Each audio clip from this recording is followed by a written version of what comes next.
But apparently I got to the hospital and they figured out, oh, this is really, really not good.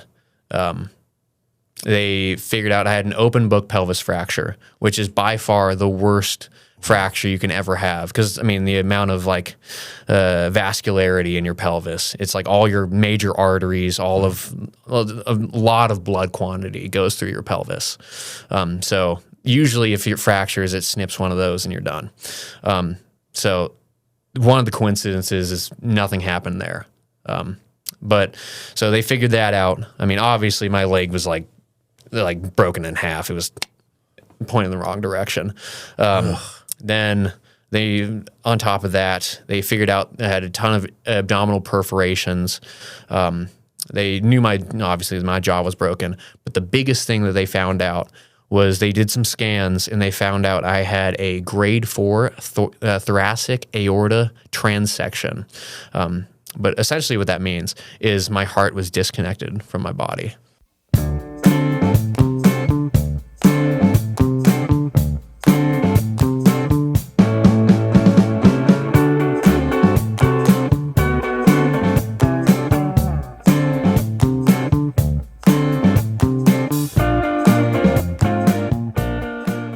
We're rolling. Hey, everybody, this is Jeff Allen. Welcome to Who Gave Jeff Allen a Podcast. We're looking for you. 8 billion of you out there, and one of you did it, and we're going to find you, and we're going to hold you to account for this nightmare. Anyway, we have one sponsor, Nordic Wave. Go to nordicwave.com. You know what? I think I'm going to take some time here to really try to sell one of these things. Granted, the last few weeks, I've made fun of the fact that I cold plunge, but there's so many benefits. I wish I had written them down. One of them is a dopamine thing, but it's also inflammation. There's so many benefits to cold plunging. Consult your physician. Don't get a heart attack and blame me. That's all I'm saying. Jeff 150, go to nordicwave.com, put in Jeff 150. And if you buy one, please reach out. We'll have you on the show. We really will. If you buy a Nordic Wave, you reach out. We will put you live in the studio to tell everybody how wonderful the Nordic Wave is. It's a big Yeti cup. I'm telling you. It's an amazing part of your wellness program. Also, you combine it with sauna, red lighting, and who knows? You could look this wrinkled when you're 70. So today's guest, I also want to mention I have a golf tournament coming up September 9th in Dixon, Tennessee, Greystone Golf Club. We'll have more information out there. Carolyn will put the links from going forward. We'll have links on there. If you got a foursome, come on out. We're raising money for the Anti-Predator Project. If you want to know anything about that, just go into the archives. We interviewed the CEO, Trent Steele. Antipredatorproject.org is their website. Look it up. We're standing up to human trafficking is what the name of the tournament is, and we're going to have a blast out there and raise some money and for a good cause. What else? Had a great weekend out on the road in Amish country at the Sugar Creek, the Ohio Star Theater, 2 sold-out shows. Had a blast with my opening act, Joel Beasley. Still out there. We got 45 or 50 more dates from now until the end of the year. So hopefully we'll hit your city. If not, just reach out, and we'll see if we can put it on the calendar. So anyway, today we're honored to welcome our guest, Mason Gregoire. Thank you for having me. It's hard to say that without... yeah, for sure. Well, hang on, man. Just let me read this thing. Okay, sorry. Yeah. I'll Carolyn wrote this. Yes. Or Chad did. Who wrote it, Chad or you? Carolyn. Carolyn wrote this. She's a great writer, by the way. She has a book coming out. We will definitely have her on, and her alter ego, Becky Lee. Is it Becky Lee? Becky Lynn. Becky Lynn. Oh, Tammy's middle name is Lynn. I married a Tammy Lynn, and no wonder I was so attracted to Becky Lynn, with all that makeup and hair. Mason began his career as a mechanical engineer, pursuing a successful profession with a promising future. But in one of the darkest moments of his life, which he will share, everything changed. In the back of an ambulance, God began to redirect his path in a way he never could imagine. Choosing to walk away from a lucrative career, Mason traded a large paycheck for a life dedicated to serving others. Having experienced firsthand the need for hope, compassion, and people willing to step in, he now lives with a passion for helping those who are hurting. Driven by his love for Jesus Christ and his heart for people, Mason has devoted his life to sharing hope, encouraging others, and pointing them toward the one who transformed his own life. Please join me in giving a warm welcome, or if you're cold plunging, a cold welcome. See how I used that play on words, Carolyn? You didn't have that in the intro, did you? Please help me welcome Mason Gregoire. There we go. No wonder you didn't want your last name. You know, exactly. I get it. Goodness. Yeah. Well, thank you so much for the welcome. So you came in from California. Yes. Just for this, so we're honored for that. We can't get Shonda Pierce to drive over from Ashland City. Yeah, that is difficult. Yeah, it is. It is a difficult feat. Yes. Yeah. But thank you so much for having me out. I really appreciate it. I mean, I didn't really think stuff like this would be happening, but I am glad that the Lord can use me to tell stories like this and really use my life to kind of spread what He's done. And but. Yeah, I mean, the whole thing was, as I'm looking back at the story, it is kind of mind-blowing to me how the Lord is really the one who designed the whole story. There's so many coincidences, and I say coincidences, but I don't really believe in coincidence. Well, I've often said that coincidence is the atheist miracle. Exactly. Yes. But there are so many intricate details in the story. Ones I'm sure I've just forgotten about or totally missed, that if they didn't occur, I may not be sitting here today. I would be in, I think, $2 million in debt. There's so many aspects where you can obviously see the Lord was working in it, and blew my mind, but really goes to show how great our God is. Yes. Mm-hmm. So you were a mechanical engineer. Yes. So you're a gearhead. Yeah, I guess so. Well, I guess not so much a gearhead. I mean, yes, I did have to go down on the floor and mess around with cars. My internships were all with automobiles, and I got my first mechanical engineering job out in California, where I did a lot of aerospace design. So I sat behind a computer a lot, doing computer-aided design, figuring out those kind of aspects of the engineering field. But eventually, I kind of got sick and tired of sitting behind the desk 24/7, and I was like, I just need to get up and do something. But in that point, I decided I was going into Air Force Special Warfare. So I was going to go be Special Reconnaissance, and there's actually I was in an interview for a Special Warfare podcast called One's Ready. Those guys are fantastic. But it was talking about my journey into that. So typically people go in for pararescue, but I was going into Special Reconnaissance. What's so a pararescue? Pararescue, it's a paramedic in combat zones. Okay. So actually the pilots that recently went down in Iran, they were rescued by pararescuemen. So they have a high capability. They work with all the branches of the military. So actually their pipeline is the most difficult in the Department of War. It's harder than Navy SEALs. It's harder than Green Berets. Not trying to throw shade at them, but because they have to work with all the branches and all of the special operations units, they have to be able to meet that tier of, I guess in their words, perfection. But so it's extremely difficult pipeline. So I was getting ready for that, did all the physical training. I passed the initial fitness test. I mean, I even picked up a manufacturing job because I heard that one of the most typical injuries in that pipeline is shin splints. So they're like, kids nowadays just aren't all on their feet. So I picked up this manufacturing job just to stand all day. I mean, yeah, I made below minimum wage. Let's be honest. But I mean, at least you were on your feet. Exactly. At least I was on my feet. Yeah. But yeah, so I'm throwing vinegar around all the time. But eventually passed all that stuff, and I was about a month from shipping out. And then that's when I was driving to work one morning on my motorcycle, and my life totally changed. Yeah. Yeah. Those motorcycles. Yeah. Yeah. I had more than one friend killed on a motorcycle. Really? Yeah. And for whatever reason, God put it, long before I had a relationship with him, he put it on my mind that I should never, ever get on a motorcycle. My favorite motorcycle, was my buddy Bob convinced his wife to let him have a motorcycle. And he said, I will not drink ever and ride my motorcycle. Oh, yeah. The second day he had it, he was drunk in front of his house doing wheelies. Get out of here. He flips it up and lands on his back. And he's laying on the ground laughing, and his wife comes out of the house, wheels it up into the driveway, and the next day there was a for sale sign. Yeah. And the whole time Bob was just laying in the street, just laughing. He's going, I guess I won't be having a motorcycle he knew anymore. it was over.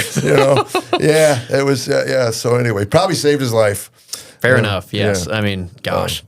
But so you're on a bike. yeah, so I was headed to work that morning. Let me ask you something, because you're a Californian. Do it. What is it with the guys that do 60 miles an hour between the cars in a traffic jam?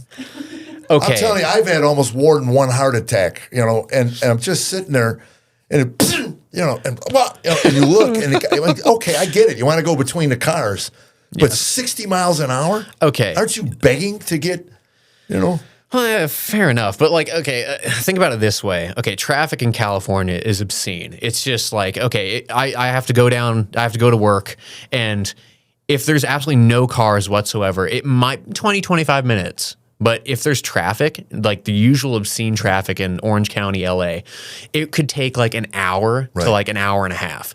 But if you're on a motorcycle and you lane split, that traffic is eliminated. So it's 20, 25 minutes. No matter what, traffic, no traffic, you're good. Somebody just drifts a little there's the adrenaline rush. Yeah, okay. Yeah. So if you're an adrenaline junkie, hey, this is heaven. Nothing like gracious. it. There's nothing like it. Yeah. Goodness, it's kind of like heroin, but yeah, it's probably just as healthy as heroin, but whatever. Yeah. Anyway, yeah. By the way, we're going to put a disclaimer on the back. The views of the guest are not necessarily the views of the host. Yeah, fair enough. Yeah, but I understand that. Yes. So, there you go. Yeah, but so there's a big dopamine rush. It is a slight dopamine rush. Yeah, it's hard to resist. But that morning, so I was headed to work. In the official story, I T-boned it was a 69-year-old woman. I don't know what she was doing. She lawyered up immediately after the crash. So, California, that surprises me. Yeah. Yeah, exactly. Very strange. But yeah, so it was crazy enough. We were outside of not a convention center, I think if a child falls off a bicycle in California, on his way to the ground, he's going, lawyer. Exactly. That is probably very accurate. So she lawyers up. She lawyers up immediately. But crazy enough, there was no video footage, even though we were right outside of a police training, like a sheriff's training center, as well as it was like a community center as well. No video footage whatsoever. Wow. I think there was one gas station in the area that possibly could have had footage, but by the time we figured that out, it was like their footage had been erased. But there was one witness, and I think the witness knew the other person. So there's not really reliable evidence to suggest this is exactly what happened. But T-boned this other person. I'm guessing their car lights were off, because in the witness testimony, it was like they said the sun was out and it was bright. I don't know how he didn't see us. However, it was 5 a.m. It's like an hour and a half before the sun rose. Whatever. I get into the debates, but anyway, T-boned this lady. I think she did go to the hospital, but I T-boned the lady.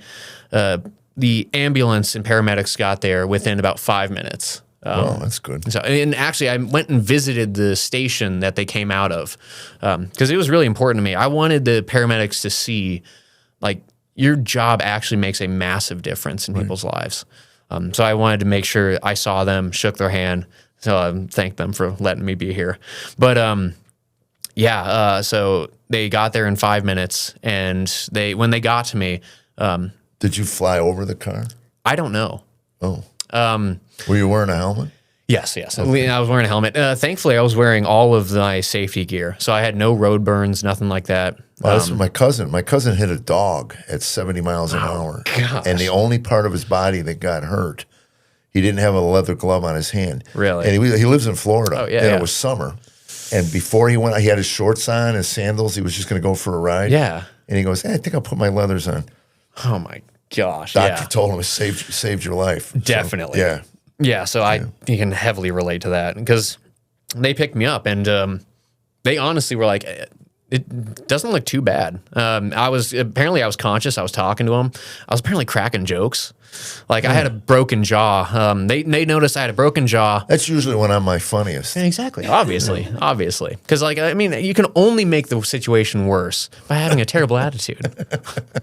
So I had a broken jaw, broken leg. They noticed something was wrong with my hip. But I was hanging out with them. It was just the boys in the back of the ambulance. Did I tell you I had both my hips replaced? Oh, there you go. Yeah, I'm going to one-up you all the way in. Every injury you have, 100%, I'm going to one-up you. Obviously. This entire interview. That's what you have to do. That's what happens when you get interviewed by a 70-year-old. Exactly. Believe me, my whole body's bionic. Wait till you get to your shoulders. Hell yeah. Actually, nothing happened to my shoulders. Oh, well, I got you beat there. Yeah, you got me beat. All right, go ahead. I'm sorry, Yeah. man. No, you're good. I'm going to get emails on this. Yeah, of course. Stop interrupting the kid. Hey, we're here for fun. We're here for fun. That's right. Your tragedy, man. I'll make fun of that. Oh, yeah, exactly. It's not something you had to live through. So no, why not at all. Exactly. Not at all. This is perfect. Right. Yeah, so we're in the back of the ambulance. We're cracking jokes with them, having a jolly time. Yeah. But so I actually got to look at my ambulance report. So I got to see my vitals initially were like, okay, my heart rate was up because I was kind of excited from getting in a motorcycle crash. But then eventually I saw it just started to get worse and worse and worse until I got to the hospital. I was obviously in shock. My blood pressure was very low, which this means nothing to a lot of people, but just suggesting I was getting worse. I was getting a little decompensated. But apparently I got to the hospital, and they figured out, oh, this is really, really not good. They figured out I had an open book pelvis fracture, which is by far the worst fracture you can ever have. Because, the amount of vascularity in your pelvis, it's like all your major arteries, a lot of blood quantity goes through your pelvis. So usually if it fractures, it snips one of those and you're done. So one of the coincidences is nothing happened there. But so they figured that out. Obviously my leg was like broken in half. It was pointing in the wrong direction. Then on top of that, they figured out I had a ton of abdominal perforations. They knew obviously my jaw was broken, but the biggest thing that they found out was they did some scans and they found out I had a grade 4 thoracic aorta transection. But essentially what that means is my heart was disconnected from my body. So that is like the most dramatic injury you can ever have to your aorta. And so 80% of people die before they even get to the hospital. And it's usually not from a traumatic accident. If it does happen from a traumatic accident, that's usually you're down for the count. That's it. And it's only if you have that. If you have anything else, it pretty much guarantees your death. Yeah. And so I had that plus the worst fracture you can ever have, plus cerebral spinal fluid leakage, intracranial swelling. So there was like a million things that they found. And they were like, this guy's going to die.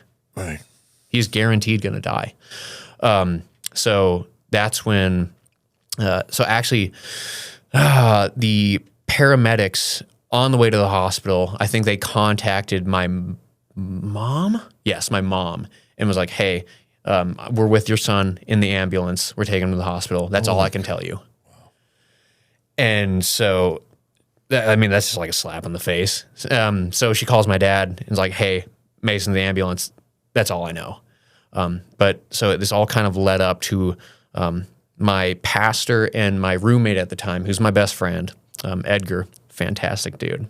But they found out this happened, so they run to the hospital, and I mean, they told me the state that they saw me in. They saw about, and this is a research hospital, so this is like to find somebody with the open book pelvis in this grade 4 transection.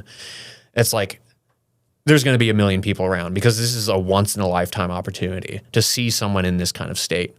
But let me ask you, because everything's so specialized. Yes. So did you need a heart doctor and a pelvic doctor? I mean, yes. So this is actually one of the coincidences, like miraculous coincidences that happened. So I find this kind of hilarious. But the crash happened on 9/11, 2024, which I kind of find hilarious. When I got out from my coma, I was like, no way. But anyway, they told me it was the first time in like 10 years that all of the necessary teams were off that day. They didn't have any major surgeries that they were supposed to be doing. Oh, wow. So it was like the orthopedic team, the cardiology team, like all of the surgical teams that were necessary, the trauma team, they were all free that day. And it was the first time in 10 years that it happened. So they surrounded me with I think there was 20 to 30 nurses, and students standing there watching me. And my pastor and my roommate were there. And they told me about the amount of blood they saw. It was like, there's no way someone can come back from this. Right. And everybody, all the students standing there, all the doctors, all the nurses, they were like, they're just like mouths open, like this is the craziest thing that they've ever seen. The amount of it looked like I was bleeding out. I mean, if you've seen a movie where someone obviously dies, that's what I looked like. Yeah. And my pastor talked about when he saw me getting wheeled out of the trauma bay, going into surgery to reconnect my heart. He was like, Mason, we're here, we're praying for you. And he was like, in that moment, he was sure that's the last time I'm ever going to see Mason. And, but somehow, I mean, obviously the miracle was I didn't die. Right. That was, I mean, from the multitude of things that were happening to me, somehow I didn't die. The Lord kind of held me together. And eventually I got out. I was in stable condition. I mean, you can see pictures of me. I got intubation tubes down my throat. I'm restrained to the bed just because I have a wound vac on. I've got all these things connected. I'm in not very good condition. But so at the time I didn't die. They were like, okay, he's not going to die, but he will for sure be mentally and physically disabled for the rest of his life. Mentally disabled, there's a debate there. But physically disabled, obviously, I'm not now. Right. It hardly looks. And people there's no way this actually happened to you. They see me and they're like, no, that didn't happen. So the doctors walking through this whole recovery, I mean, they've just been absolutely mind blown. How did this happen? Because it was all the complications that typically happen with all the procedures that they performed on me. I mean, these are some of the most complicated, most experimental procedures they've ever done. And it's like, he's responding perfectly to them. How is this the case? Right. And it's just seeing the Lord work throughout all of that. It was just, I mean, I didn't get to see it firsthand, but the members of my church, my family, they all got to see this. Right. And it was kind of like, the way I look at the whole story, I'm kind of like a third-party character. I'm in the background, just like someone in the audience getting to watch it. It's the Lord. He is the main character. He's working out all these intricate coincidences, all of these things that he's planned out beforehand. He's using the church as the tools because they're bringing food for my family while they're in the hospital. They're praying for me every single day. There's pastors, there's other members of the church coming to visit me. I've got people reaching out from all over the world saying that they're praying for me, thinking about me. They're helping with just anything, everything. And it's just God using his church as the tools to assist in this whole suffering process. and I'm just kind of sitting in the audience, like getting to watch it all happen. It's all a story I'm this kind of the center of attention, but I'm not really the main character. Not at it's all. kind of just happening to me. But yeah, so it's all of that medical recovery starts happening, and eventually I regained consciousness because they had to put me in a coma, a medically induced coma, just because my intracranial swelling. They just didn't want it to go terribly wrong. Yeah. So I regained consciousness, and I do have 3 memories from the incident actually happening. Very strange memories, because for me, they were just dreams. I thought for sure I was just having bad dreams one night. My first memory, I do actually remember getting wheeled in on the gurney. Because actually, so I'm an EMT right now, working on an ambulance. We'll eventually get into that. But so I've been to the hospital that they took me into. And when I walked in, I was like, oh my gosh, I recognize this place. Because in my mind, what I thought was happening was I was getting wheeled into an old Western train station. Oh. And I'm just in a gurney, like surrounded by other people in gurneys in the hospital. I'm like, why am I here? That was my first dream.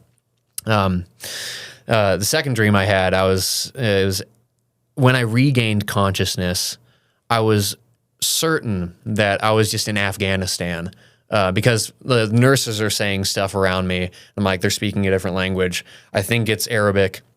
And so my family, we live in a Arabic-speaking country. So I just started speaking Arabic. Oh. And the nurses are like, they're looking at my parents like, what, is he insane? Yeah. And so my parents are like, no, he's speaking Arabic. He's coherent. But he's just rambling. So I thought I was in Afghanistan trying to communicate to the nurses, like my gripes or like my concerns with their treatment of me. But and then the third dream I had, it was after I regained consciousness as well. This one, I don't know, you might have to cut this one out. But we cut nothing. Okay, so I'm just giving you a little warning. There's going to be a preface at the bottom. You should plug your ears. So I was convinced I was being tested to be a homosexual prostitute for North Korea because they gave me what's called a Who hasn't had that dream? Obviously, duh. I mean, come on. So common. It is. Yeah, so they had to give me a CT scan. They had to give me a CT scan. North Korea, you wouldn't survive. Yeah, well, fair enough. Yeah. Anyway, they had to give me a CT scan with rectal contrast. And rectal contrast, they take it is a medical thing they do. They take a rod, and it's about the thickness of my thumb, maybe a little bit thicker, and they put it somewhere. Yeah. That's how the Martians. Exactly. So probe. Indeed, is the probe. Yes, that's how we learned to do this. It was from the Martians. But anyway, so they take the probe thing, majigger, and then there's a balloon they inflate because they have to get a good picture of your colon. Because I had like my rear end and colon had torn. Like golfing with my friends. Watching you not be a comedian right now. Yeah, I can't. Yeah, no, but it is funny though. It is. Yeah, come on. I mean, we can't go around to golf without somebody bringing up their colon. Exactly. Come on, man.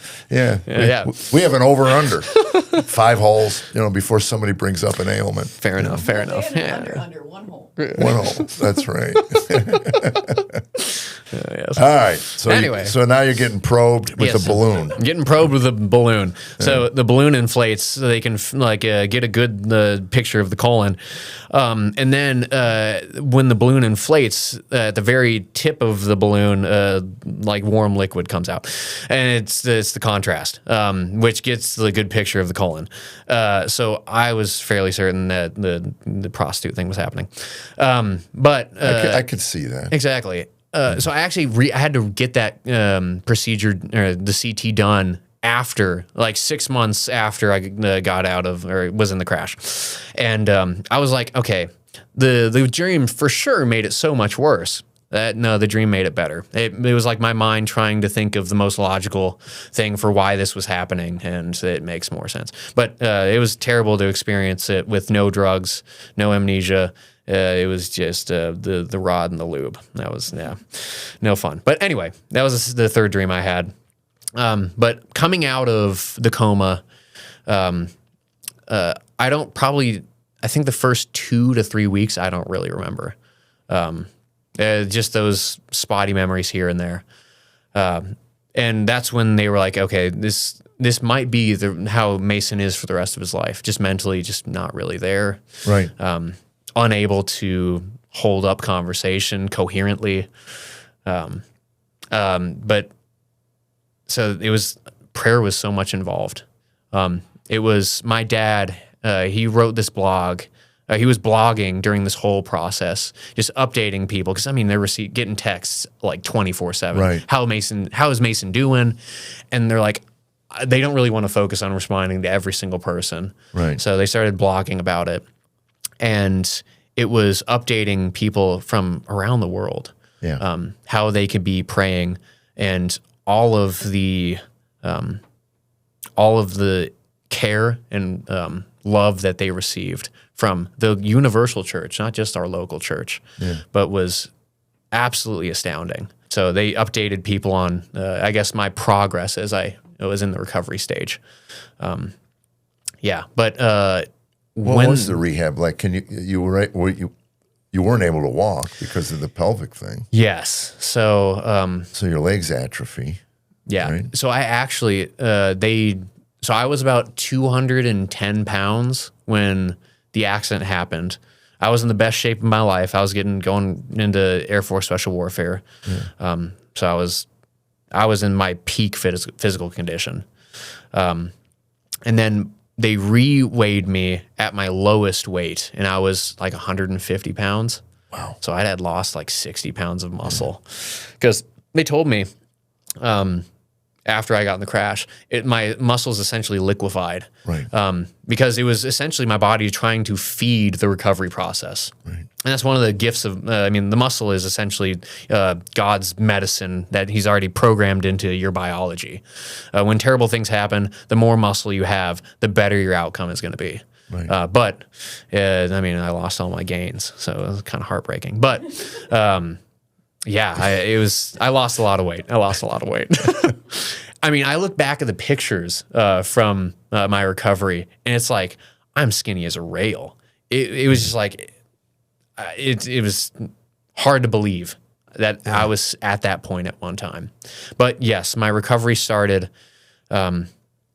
with. I remember the first time I was in the. They wheeled me out of the hospital eventually. Once they got me in a good enough place to where, okay, we're going to start this PT. So we're going to start doing some physical therapy. We're going to start doing some cognitive therapy as well. And I remember they put me behind this, it was like an exercise bike, but I couldn't use my legs because of the pelvis thing. So it was like a bike for my hands. Yeah. And going from like being my cardio, I could sustain like doing a half marathon was no big deal for me. That was just like a typical Thursday. Going from that to running at a good pace, and then doing this, got my heart rate up to where it was when I would run my half marathon. Yeah. So it's like, oh my gosh, just seeing, I guess, going from this to this, just the blow that took to I took to my ego. Well, how much? Because as someone, I work out. Yeah. And I got caught probably 5 or 6 years ago when I was at my peak, where all of a sudden my sense of worth and esteem was connected to that. So I'd work even harder. I was doing 2 a days, and so even though you're a believer, and intellectually you tell yourself that my image, my esteem comes from my relationship with Christ. Bottom line is, you wake up 60 pounds lighter, and you look and you go, it had to crush you. Oh, totally just even the destroyed thought me. of what it took to get to where you were. Yeah. and and I'm kind of going through it now. I had shoulder surgery, and in the first time in almost 2 years, I'm finally getting back to where I desire. But I would look in the mirror. I still look in the mirror and go, "Oh, I know where I was 5-6 years ago, and nowhere near six. I actually gained weight. Yeah. So and in all the wrong places. But yeah, you do. I think we tend. There is a vanity to that. A sense of pride. Yeah. And so that puts you at the bottom pretty quick. Yeah. I think. But was there acknowledgement of that? And because again, you're cognitively. Oh yeah, yeah. Like so, I guess my cognitive disabilities was more short-term memory. Right. So I remember like one of the tests they put me through was like, okay, remember these 4 words, and it was like cup, yellow, orangutan, and like coherent. Which is what they do for people in their 70s. Yeah. So and I would go cup, orangutan. Yeah. Oh my gosh, what in the world did you just say? So I realized, oh boy, this is not good, because I could remember stuff in the past. But so that was the biggest blow to me, honestly. Because I mean, like, coming from mechanical engineering, like, right. I mean, my intellectual acuity was something I was like, I definitely was proud about. Yeah. And I'm smarter than most people. I can lift more than most people, and all of that was taken away. Right. And it definitely really made me focus on that. And not like how dare you take this away from me, Lord, but one of the most was there a part where you got angry? Actually, no. Yeah. Okay. I actually understand that. Yeah. One book of the Bible that has been really instrumental my whole life was the book of Job. Oh, I love Job. Absolutely. I've loved that book for so long. And I mean, it used to be like I was always the kid bullied in school until I got to like beginning of high school. I was always the kid that was picked on. So there's that. Like whenever a girl would break up with me, I would go to the book of Job, whatever. Yeah. So it's like stuff that's not as serious as all of that. But well, that cheer you up. Yeah, They could have firebombed my cows. Exactly. But yeah. So but it had been something I had like been listening to sermons from. I think it was Vodi Bakum. He's the guy that I really listened to on the teaching of Job, and how it's really not about the things in this life that matter so much. Your physical acuity, your intellectual abilities, the things that you own in this world, that can all be taken away. But what is your true treasure? Is your true treasure really Christ? Yeah, and if again, it is, it makes a nice bumper sticker until reality. Until you actually have to live through it. And you think about how many Christians in the crash of 1929 jumped off of buildings when they lost all of their wealth. Exactly. Yeah. And ended their lives. I mean, I don't know the number, but I'm just saying there had to be at least a couple that and then you realize until it's taken away what that mattered to you. Yes. And again, I remember I had a sitcom pilot in 2000, and I said all the right things. If it's God's will, blah blah blah. And a month after it didn't get picked up, I'm laying in the fetal position in the living room. Why do you hate me? Yeah, yeah. I wanted it so bad, and that's what Job does. Ultimately, teaches you with the advice of your friends. Not necessarily spot on. Yeah. So it's easy to say when everything is humming along. Yeah. But you wake up where you can't remember 4 words and you can't walk and you can't. So walk us through that whole, there wasn't any bitterness at all. I mean, people come in and pray and you just didn't want to hear it, or so you didn't blame God at all for this? No. Was there the question why? I'm trying to think. You know what? Any like, ¿por qué? Padre? Yeah, exactly. ¿Por qué, Padre? Yeah. But again, I mean, you hear different people respond to tragedy in different ways. It's always different. But I think kind of the Lord teaching me the book of Job, as well as, the rest of scripture, but really focusing on that throughout my whole life.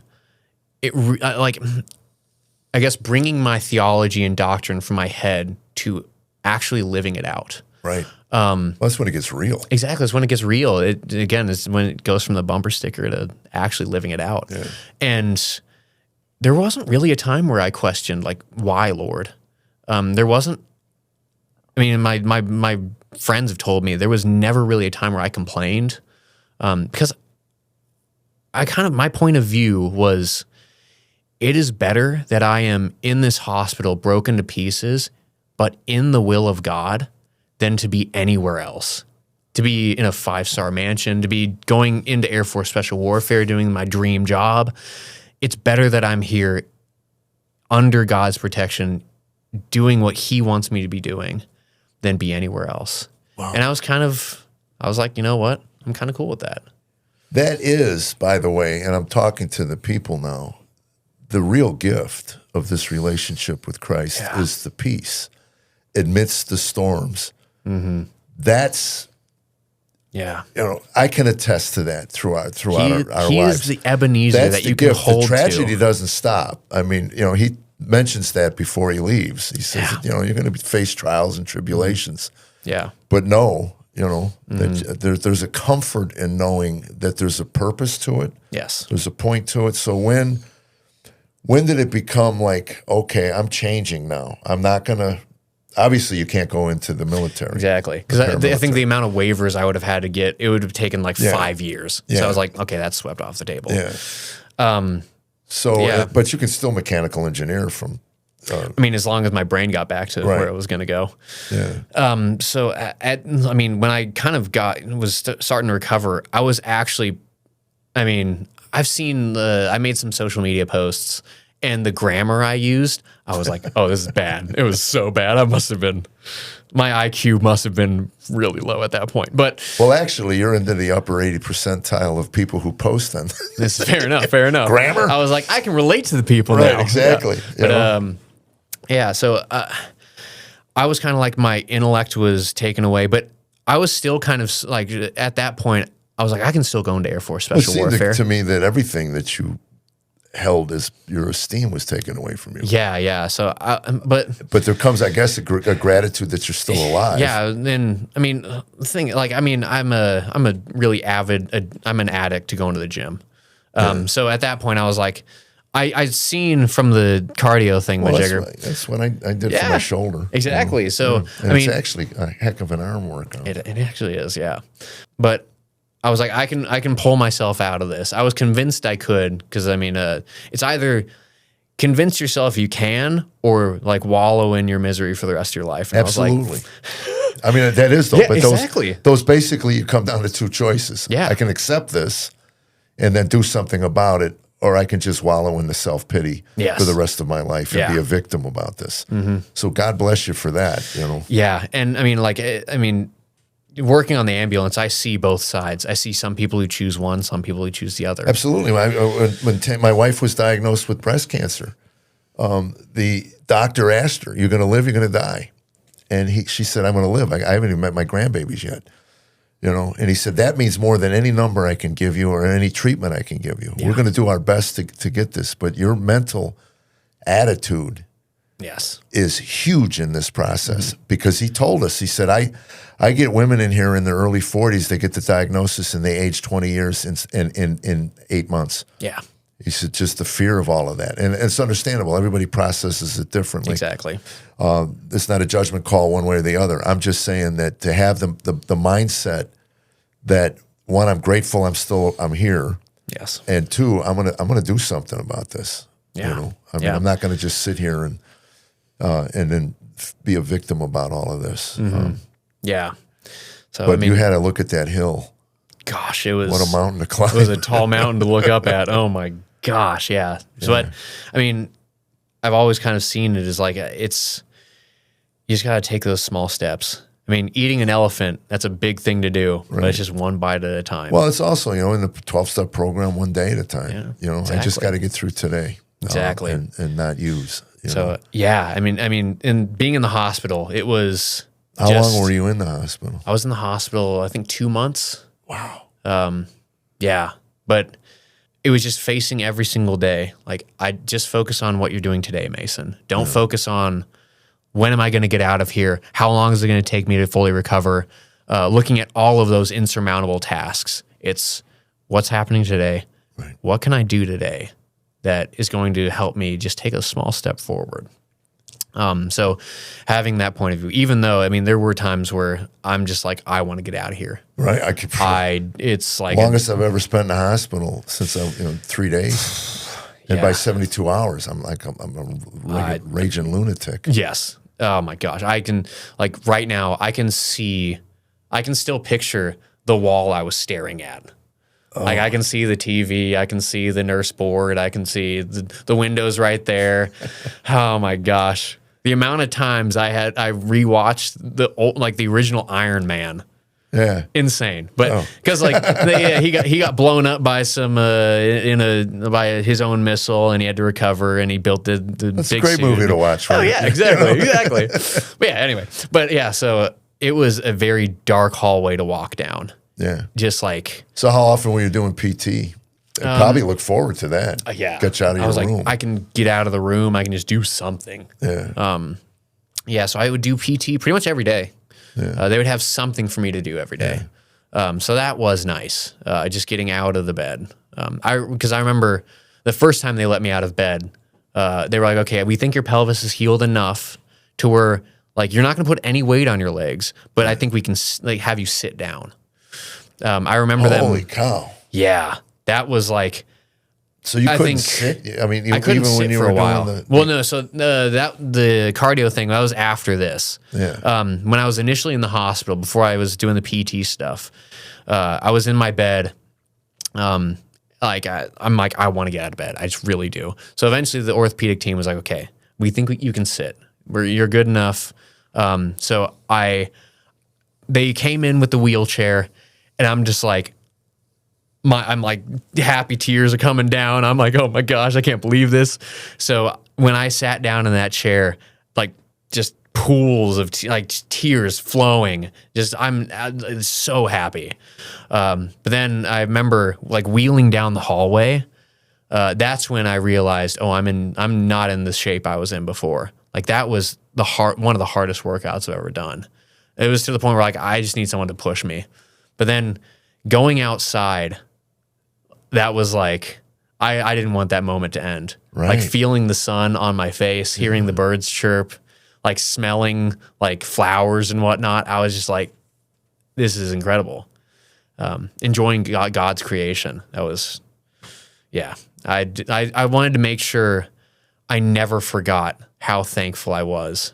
One, for his creation, but letting me breathe every day. Like, the gift of being alive. It's just unparalleled. They call that the common grace. He gives everybody that breath. And exactly. Very few of us appreciate it. Very few. Yeah. I don't appreciate it. Not nearly as much as I should. No. And it was just. I was going to ask you that. When did when does the fact that all of that, again, Christ says it, unless you become like a child, which that to a child, that's. Those things every day is like a fascinating thing, Yes. The birds, the flowers, what all of that, and then eventually you get humanized and you just go, it's a flower. No, it's just a flower. Yeah, it's a tree. Yeah. Yeah. Yeah. But, it was just. But to wake up with that kind of gratitude, it does move you to get more of that. Yes. So you're going to work to get more of that. Mm-hmm. Yeah. And I still remember those times. So walk us through it. So you how long before you could sit up? So yeah, that was that a month? It was probably about a month. Yeah. Wow. Until I could sit up. So you were laying in bed for 30 days. I was laying in bed for 30 days. It was actually, I'd lost so much muscle. I think I was going to say, yeah. Yeah. So I had atrophied so much. Actually, my right leg, the one that was never injured, that's the one that was hurting the most. I don't know why. I think the nerves in there or something. I don't know. But I think because I had lost so much cushion, Like a lot of internal stuff was exposed. So I don't know, it just hurt like the dickens. But eventually when I got to sit, a lot of that stuff just kind of went away because I could like get out of the bed. So your lungs were fine. My lungs were actually fine. I had I think it was it wasn't hemopneumo. I think it was just hemothorax, which is just my torso filled up with blood. So they had to like stab me in the side initially when they picked me up, just so I could bleed out enough to where I could breathe again. Yeah, that was wild. But my lungs totally fine. Yeah, nothing happened to my arms. Those were untouched. Yeah, but so once I could finally sit, I could move around. I could start doing the PT. I could do the cognitive therapy. Eventually, they told me when I was doing PT, you're only going to be here for a week. So I was like, okay, cool. And they're like, once we get you through a week of this, we'll send you home. You're good. But that's when I got an abscess in like the groin region on my pelvis, and I didn't want to tell anybody because I was like, I want to go home. So I just kept getting. I was like, it'll just disappear. It'll just disappear. The Lord will give me this. But he didn't. And so it just kept getting worse and worse and worse. And so I just told the doctor, I was like, hey, dude, it's been like 2 or 3 days now, and it just won't stop swelling.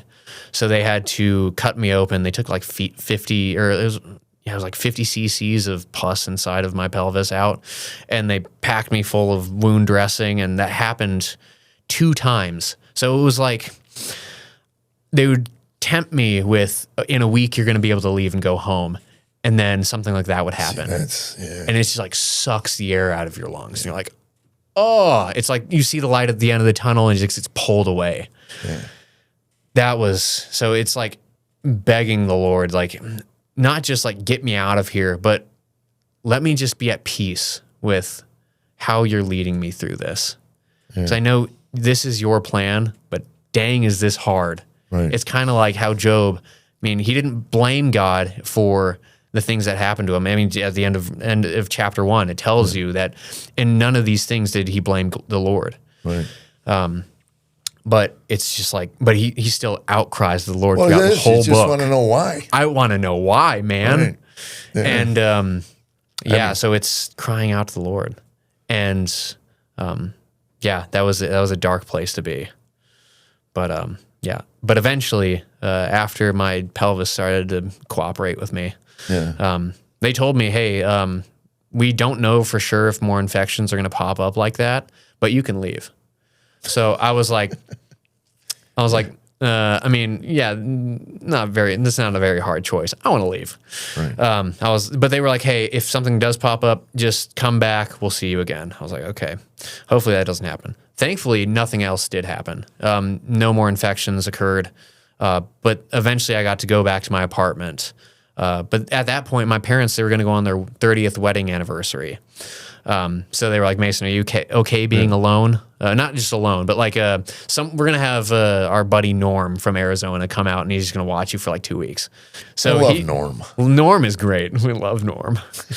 But so he comes out, and like the nurse is trying to teach him how to change my dressings and whatnot. I could tell he didn't want to do it, so I learned it. But he was just making sure he took me to church and the gym and places like that, just to make sure nothing bad happened to me. Yeah. We love Norm. But so at what point did the hammer of the legal system land on you? That's right actually, away, or so crazy enough. That's one of the areas that God worked. So I think I don't really know exactly what happened with it because I didn't have to pay attention to it. One of the girls at my powerlifting gym owns her own law firm, Uplift Law, and so she took on my case pro bono. Holy cow. She was like, we'll take this on. This is definitely something we would want to work in. And so I didn't have to worry about anything legal. She took care of everything. I mean, every once in a while I would have to give her some details, but that was it. So any legal fights that were going to possibly happen, she took care of all of that. Well, that just shattered all those lawyer jokes I had. I can't. Yeah, you can't. Man, wow. Yeah. What's the name of that? Let's give them a plug. Uplift Law. Uplift Law. In what city? It's in Anaheim. Anaheim. Okay, Yeah. Anaheim, California. Uplift Law. Or I think she's. They'll charge you though. Yes, actually, she's plugged into Yorba Linda, but I can't. I think her office is in Anaheim, but she's spoken at a few conferences in Yorba Linda. She's a public servant there, so Yeah. she does a lot of stuff. But great woman. She definitely blessed me in all of that. Well, that's amazing. Yeah, a lot of high qualities packed into a 5-foot lady. Yeah, it's just so funny to me because that's when it hits you. Usually, it's your lowest moment. Yeah. Oh, by the way, and Yes. then yes, Here you go. You're getting sued Have out fun. of existence. Yes. You know. And then also, because I was working at that manufacturing job making like nothing, Yeah. I got Medi-Cal. So I was potentially $2 million in debt. And because I was working at that job and because I had taken like a couple days off that month, the month that they used to consider giving me Medi-Cal, because I had taken a couple days off, I was $60 short of the limit that they had to give me Medi-Cal. And because of that, I have no medical debt. Oh my God. Because I had taken those 2 days off. You made that $60. Yeah, I would be $2 million in debt. Holy but cow. it's just all of those little things. And then when they gave me my disability pay to help me like kind of recover, they didn't base it off of my manufacturing job. They based it off of my mechanical engineering job. So it's because they based it off of the job I had like a year prior. That's just the typical thing they do. And so it was like God writing this like a movie script. Like there's no way you could have planned for this. Right. And I mean, just one of the many coincidences Well, you're like that one happened. of the few stories I've heard where the bureaucracies actually work Exactly. the way they're supposed to. Yeah. Yeah. Like it's like the rare case. Right. Yes. Yeah, it is. But yeah, I mean, all of that, it was just kind of like the things that I was really worried about. Oh, you don't have to worry about those. You can really just focus on getting well. Right. Yeah. So eventually, once my parents came back from their 30th wedding anniversary, I had a great time. How much they pay Norm? They paid him in their thanks. Well, Norm, he wanted to come hang out. I mean, he hadn't seen me in so long. Yeah. But we had a great time. He's also a motorcycle rider. How did he handle the fact that you were a gay prostitute? He was like, yeah, this is something I think we're going to have to work It's a joke, through. by the way. It was from earlier in the show. Yes. That's a clip. That's a clip. Yeah, that would intrigue some people. That's gonna How get did some Norm big- handle the fact that you were a gay prostitute? Tune in. You know, Tune in for more. Watch the whole episode. Yeah. Yeah. But A motorcycle rider? he's a motorcycle rider. Did your accident give him any pause? not really. Most motorcycles, they just exactly. ain't gonna happen to me. They put the blinders on. I know. Yeah. Yeah. But yeah, so he even asked me, Mason, do you think you're ever going to ride a motorcycle again? Yeah, he's not totally against me getting back on, but goodness gracious, Are you? I don't know.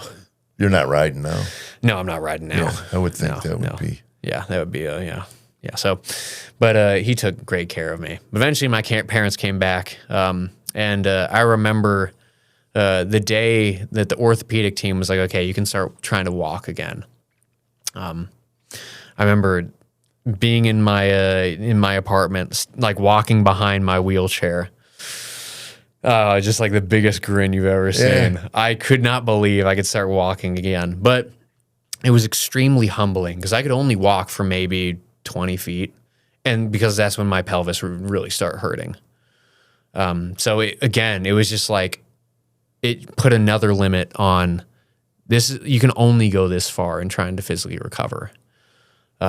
So it was just like me finding barrier after barrier. I would just have to slowly push because there was times when I would go to the gym And hey, Gosh, it's got to be so hard for someone who's so driven like you Yeah. are, especially in the physical side of it. yes, Well, yes. if they tell you to do 20 feet, I'm going to do 70 feet. I'm going to do Exactly. 100 feet because I'm going to get better quicker. Yes. I'm going to set records in this, Oh, yeah. I'm going to be the new standard for the physical therapy. Yes.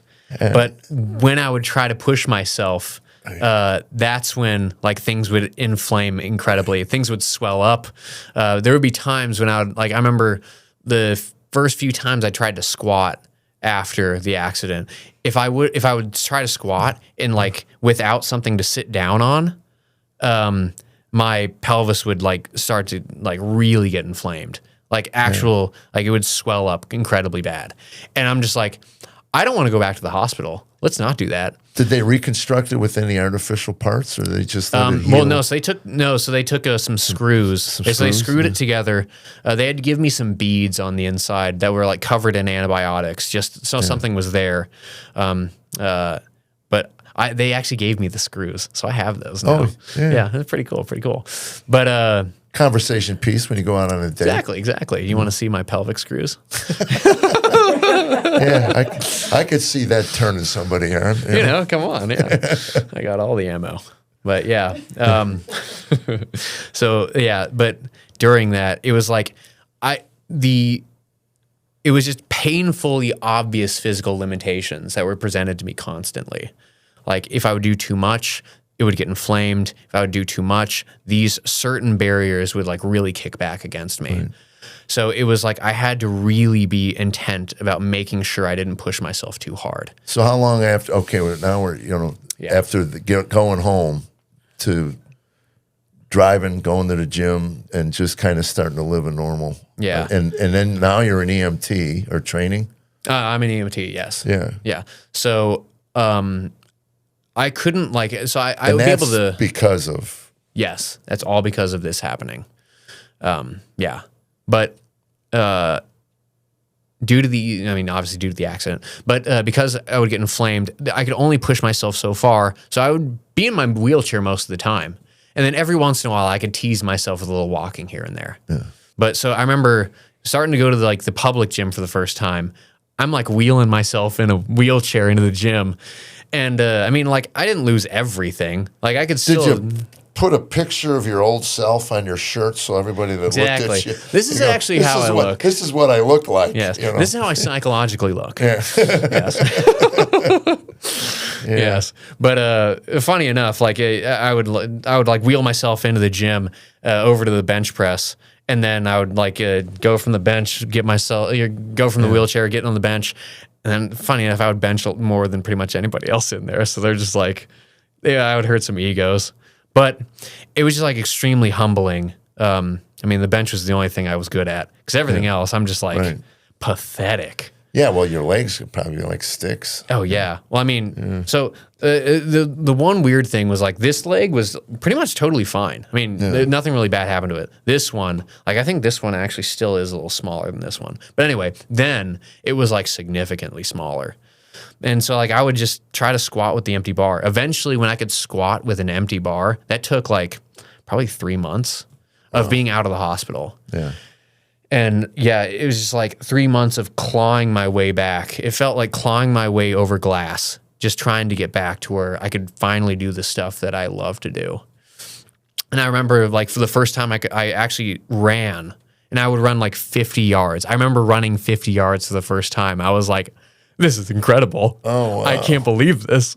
I remember running those 50 yards and just crying because I'm like, this is crazy. Yeah. Yeah, but just slowly progressing and being able to put weight back on the bar. Because before the accident, I'm a competitive powerlifter. So my squat was 575 pounds, my bench was 430 pounds, and my deadlift was 716 pounds. So it's I could lift a ton, and going from that to nothing. Well, if you took the last number off of each one of those numbers, that would be me. Yeah, you can totally 57 pounds. Yeah, perfect. Impressive. Yes. But yeah, so hey, deadlift 700 pounds. Crazy enough, in the powerlifting world, that's all right. Yeah. Well, I wild. get that. But Yes, I yes. just, But still. Again, yeah. Yeah. But it's like, yeah, trying to claw my way back to just some kind of semblance of that. It was a very difficult thing. But again, it's like going back to, yes, there was a despair in the moment. Like in those, like I can't fight away the negative emotions that I'm feeling. But it's really trusting the Lord, just like Job would trust the Lord in the dire circumstances he was in. Like, you took everything away from me, all of my children, like my health, everything. But I know this is really, I mean, this is in your plan. I can trust you in this walk. So, like, even though I'm just like fighting against, like, I want to get back to where I was, like crying out to the Lord in my suffering. But at the end of the day, being like, you know what? I can really trust you, and I don't really have to worry. This is a light cross that I can bear compared to, I mean, just looking into the future, eventually when we spend eternity with him, it's going to be ultimate bliss and glory. So you know what? Like this momentary like blink in the scope of eternity, oh, that's such a light cross to bear. Right. It's no big deal. So I'm just trying to remind myself of that as I was going through that. That definitely just kept me going. Right. I mean, and that's the gift that we have as believers. Right. As Well, that's his the children. thing. I said it's the peace amidst the storms and the trials is the real gift. Yes, That's the gift. by far. And again, reminding ourselves that's where daily prayer comes in. And when you're in that every day, you develop the habit, so you're not blindsided by the turmoil. I don't know if I'm explaining myself rightly, but I get that. I mean, I understand that. The acceptance of circumstances. When you have a relationship with Christ, a deep one, you're not moved to and fro by your circumstances. Sometimes there's confusion, and sometimes, in my case, most of them are self-inflicted. You know, Can I do relate. a lot of things to upset my own peace of mind through my behavior. But in the end, when you're on your knees at night and you're thanking God for your breath, you're thanking Him for your children. I mean, your health. You know, especially the older you get. So you've been through. I'd like to think a lifetime of tragedy. Mm-hmm.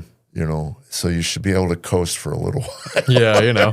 Unlike, I'm trying to tell the Lord that. Yeah, you know? I know you don't want to push. Come on, can we- you don't yeah, want to exactly, exactly. Oh, so that wasn't enough. That for wasn't you? enough. Here's a little more. Yeah, No, we'll no, give you a oh, little goodness. more. So, I mean, okay, are you a fully MT now, or Yes. yes? So, I mean, through that whole process, like eventually I And got to the single, point. by the way, ladies, single. Single. No, actually, no. I'm talking to a lady from Spain. She's pretty fantastic. Oh, Yeah, she's a good one. yeah. Yeah, she's actually in Venezuela right now, Does she helping out with speak the. Afghan? No, she's thankfully she doesn't. Arabic, So yes, you know? no. I don't have to use my garbled imaginary dream speech. Yes, no, I don't have to. Yes, but no, fantastic. That's a long lady. commute, by the way. Yes, but she's in Venezuela right now, helping out with the recovery there. Oh wow. Yeah, but her a couple of her brothers are here with their family business. EMT? No, she is. She was actually a Pilates instructor, but I do Pilates. yeah, exactly. You can relate. There I you go. do. See, all this stuff in my story, you can heavily relate to. I know. Yeah, I mean, come on. gosh. You pretty much experienced the whole thing. Why am I even here? So anyway, we've gotten a little sidetracked here. Hey, but it's fun. So yeah, but Will you plug the movie? oh yeah. yes, you have a documentary. Yeah. So her name's Emily Hayes, and she is making a documentary for me that covers this whole incident. So we're about to release it. It's going to come out in August. Now, did the medical profession, they learn anything that they didn't know ahead of time? Because, like you said, it was all this. Basically, the EMTs, God bless them for working on you. And they could have looked at you and said, it's a lost cause. Yeah. And but I mean, so we've actually interviewed the doctors for the documentary. Oh, okay. So we've gone from people from my church, the pastors, my friends. one of my friends that I got to know out here, I went to college in Chattanooga, Tennessee. And so one of my friends from out here, a bunch of the congregation at my church, as well as my doctors, all kind of getting to speak into their experience with this whole incident. And I know the doctors specifically, they were just kind of like, he is an extreme rarity, not just in his recovery, but his attitude throughout the whole thing. Right. I believe me. Yeah. If I didn't know you, I would probably think, he's lying, Because Exactly. you hear that, well, I was, the Lord. Yeah. Yeah, but I'll tell you what, it probably saved your life. I believe that. I believe wholeheartedly. The body is a wonderful healing process. Yeah. But it begins with knowing that you can heal. Yeah. And there's a reason that I think people misunderstand the integration that God has built in, your spiritual condition has an intimate relation to your physical condition and vice versa. Right. So when you're spiritually sick, it has a physical manifestation. And if you're physically sick or you're lazy or whatnot, it has a spiritual manifestation.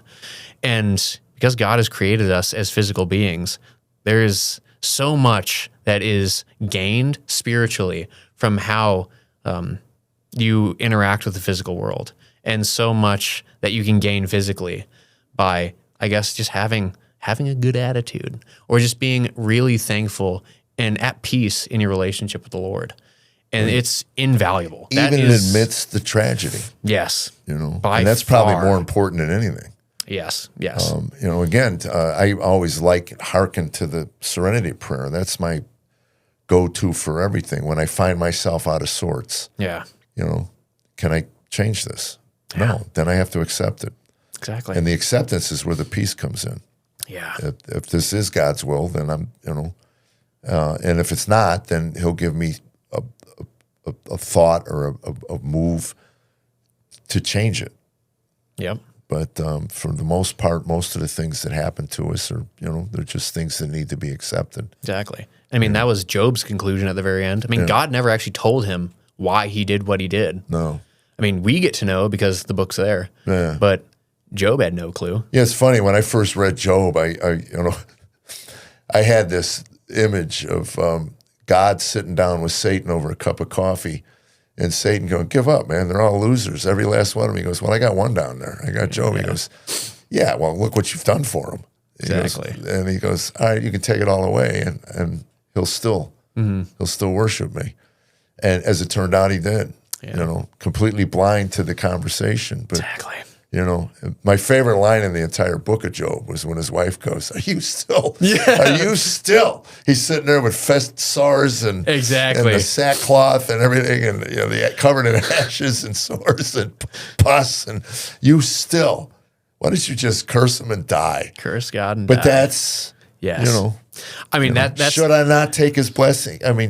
So if your whole life is just saying thank you for all these blessings, and then when the downside comes, again, nobody ever gets on TV and goes, "I want to thank the Lord for the loss in this game today." But there is something that any athlete will tell you. Oh yeah, it's the losses that build the character. That's what really tests you. Yeah. Yep. Yeah. That's always my. I always find that part of the story hilarious. The devil takes everything away from him: his money, his children, all of his possessions. Yeah. But Satan was very strategic. He didn't take the wife away. No, no, because he could use that. Yeah, I can use that. Yeah, goodness gracious. But I look back at that all the time, and it's. And it also builds up something inside of you, I think, tragedy as a way to go, I can get through this. Yeah. I can't imagine anything in your life that will come forward where you can't think, I can't get through that. I mean, I can get through this. I got through that. I got through that. I can get through this. I can do this. Yeah. Yeah. But yeah, I mean, and so like, I know coming out, like eventually I fully recovered, and that took about, I think, a year and a half before I was like, okay, I'm back to normal now. Which that in itself, they tell me it's miraculously fast. Yeah. It is. But It didn't feel like it. 18 months of anything. Oh my It's like, gosh. that's a long time. But I mean, I am astounded. I have no physical pain from it. Nothing. I notice nothing now. Wow. The Lord is, I mean, that is an insane Even blessing. cognitively? No, I'm back to normal. Yeah. I mean, I Wow. don't notice any differences now. And so coming out of all of that recovery, eventually I decided I want to go into fire. Like while I was still recovering, I was staying at this one family's house. And another way God blessed me in that whole process was people from a church, people from other churches. They're like, hey, if you need somewhere to stay during your recovery, we have places. We have rooms for you. So I actually stayed in this family's like upstairs, like apartment place. They had like an apartment upstairs for some reason. Nice kitchen, a couple rooms. It was a nice place. But while I was there, I got to talk to their son, and he was a firefighter. And so I was like, okay, Air Force Special Warfare is brushed off the table. I'm starting to develop like an interest in like, how do I get into what God used to save me? So I was like, I kind of want to look into this. And so I started talking to him. He's a paramedic. So I was like, I want to come visit your station. So at that point, I was able to walk. I wasn't using the wheelchair anymore, but I still had a limp. Yeah. So I limp into the fire station, and I just sat down and talked with the guys. I wanted to know what the job was like. Just tell me more about it. What do you guys do every day? What are the positives, negatives, just everything. Yeah. I want to know because I'm interested in seeing what, maybe this is something I want to do. And so they kind of just unloaded all of it on me. Obviously telling me the stuff they love about it, but like there are pertinent negatives. There are some tough things with that job. You don't get too much sleep. You see the worst of people's lives. You don't really ever get to see the recovery. You have to have really solid family life, or that's going to go in the grinder. There are really, really dark places in that job. So they presented all that to me, and I really sat and I prayed for a couple weeks, and I was like, you know what? I really want to do this job.